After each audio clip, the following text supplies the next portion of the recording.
Right, good afternoon, everybody. Welcome back to those of you who were here this morning, and welcome to those of you who were not. I'm Molly Gorin-Watts. I manage the Regional Information and Policy Center here at PVPC, and we have a regional data center that produces a lot of publications based on census data and other publicly available data, and also provide technical assistance to a lot of cities and towns and nonprofit organizations in the area to provide data, and worked with a number of you leading up to the 2010 census to do some outreach and making sure that we get as full account as possible for the people in our region, which is Hampden and Hampshire counties. And so now we're getting a lot of that data, which is exciting, and some of you already heard me go through this spiel this morning. Anna Maria Garcia is here from the Boston Regional Census Office today, and she's going to go through with all of us what data is available through the Census Bureau websites, both through the 2010 Census and the American Community Survey, and not only what data is there, but how to access that data. Just a couple of quick logistical things before we get started. If you have a laptop, there's wireless access, and the password written on the wall here is planning with a capital P. We have coffee and water over here you can help yourself to throughout, and the bathrooms are back out in the lobby where you came from through the double doors. As you go through the double doors, there's a little placard on the door that has a code to get into the bathroom. So just look at that as you go out. Repeat it to yourself until you get to the door. So I think that's about it for now. I guess the one other thing I wanted to say is that I mentioned we are available to provide technical assistance for data requests and things like that. And so you're going to learn today how to access a lot of data, and you can always call Anna Maria in the future if you have questions about how to access that data, and you can also contact me to get help with how to find that data, or we can do some data collection and analysis for you. So, and there's a card of mine on the desk over here. I want to grab one on the way out. So, thank you. That's great, because we will produce data. We will not analyze data. So we're so glad that we have partners who then look at the data and interpret what it might mean for a community. So I think there's 5 of you who were here this morning. 1, 2, 3, 4, 5, 6. Right? Good. So you guys didn't know this, but you're going to be co-instructors. Everybody's getting up to leave now.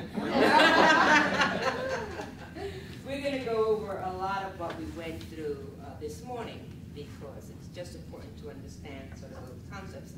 And then we're going to do slightly different exercises than what we did this morning. Okay? So I'm Ana Maria Garcia. I work for the Boston office, and as I said to the group this morning, I commute from Glastonbury, Connecticut to Boston every single day. So my commute this morning was sweet. I called the office and I said, guess what? I'm already where I'm supposed to be. So it's really, really great to be here with you and sharing this information. A little bit about myself. I worked with Census. I started as a partnership specialist, which went out to community groups, really telling them how important census was and why it was important for people to respond.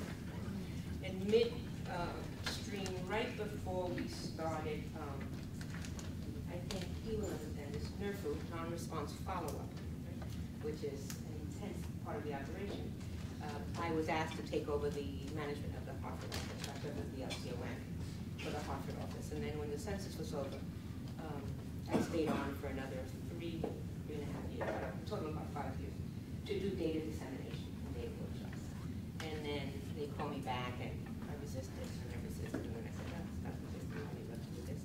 So I went back as a coordinator, and then I coordinated the partnership specialists in Connecticut, Rhode Island, and Puerto Rico. Not a bad thing, Puerto Rico. And now the same is over, and so now I'm doing data dissemination. And so we'll see how long I stay around this job. But I do think that the census is very important. It's one of the reasons that I work with the Bureau. People, now that the data is being released, are getting a sense of how really critically important it is. You know, so that's the kind of messaging we want to continue to leave with people. And one of the important things that I request of you, which I didn't request to the group this morning, but it is to tell people that we are collecting the American Community Survey every single month. So someone will get a census form.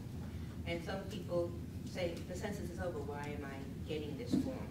If you come in contact with some of those people, explain to them that that's the long form. And that it's critical data that gives us the rich demographic data, which we release now once a year rather than once every 10 years.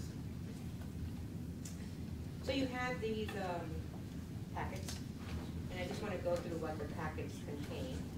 On the right-hand side, you have the statistical abstract. This is a compilation of data collected not only from the Census Bureau, but from other agencies, which we compile in a place that people can look at. And it has some interesting things I said to the group this morning. They wanted to know what was the age of the you can find that out from here. And even, you know, people who are opening up ice cream parlors always want to get these funky flavors.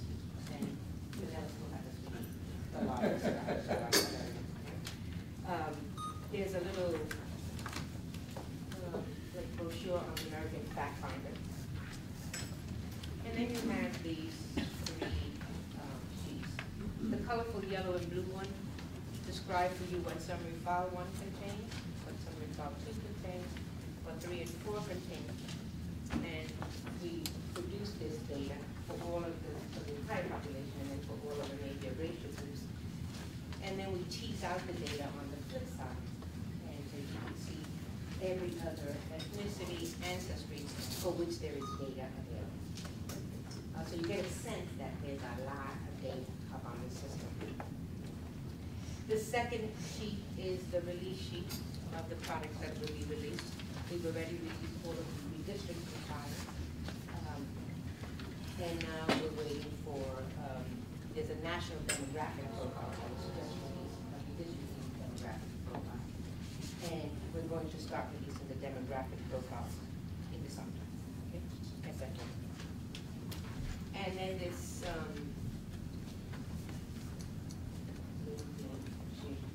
an explanation of the American Community Survey and what you can get.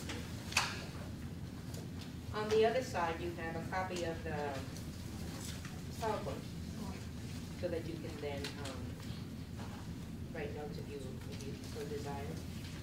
And this is the only difference with this one from the morning is the back page, because the exercises are a bit different.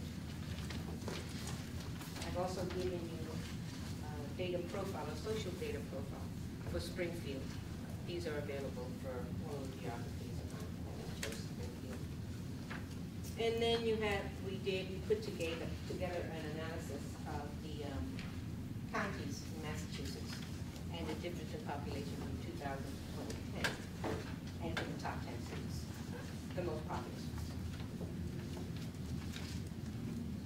So how many of you have been on American Fact Finder? So what's your take on the legacy system? Which is the one that has all the American Community Survey? You like it, Jim? How about the new American Fact Finder? How many people have been on that? And how do you find that one? You like it? Oh, God bless you. I don't usually get that kind of a response. Yeah, good. When it first came out, it was a bit cumbersome. You know, so people were having difficulty navigating through it. Headquarters heard us loud and clear, and actually they heard you. And so on the system itself, there's a feedback button, and they got a lot of feedback about I tried to do this, and that didn't happen. And so they started responding and really correcting it. They don't respond to, which they also receive, I hate your system, because there's nothing to respond to that. You know? But if you actually tell them, I tried to do this, and this is what the system did for me, and if you can tell them around the time that you did it, they can actually go back and see this, they were uploading data that might have messed up the system, but they really are conscious about the feedback and want to make it as user-friendly as people now feel that the legacy was. Although when the legacy first started, people thought it was not a wave system either. Right? So they are being very, very responsive, and they keep assuring us that it will be as intuitive and easier to navigate than the legacy system was. So that's what I have to say about that. Where are most of you from?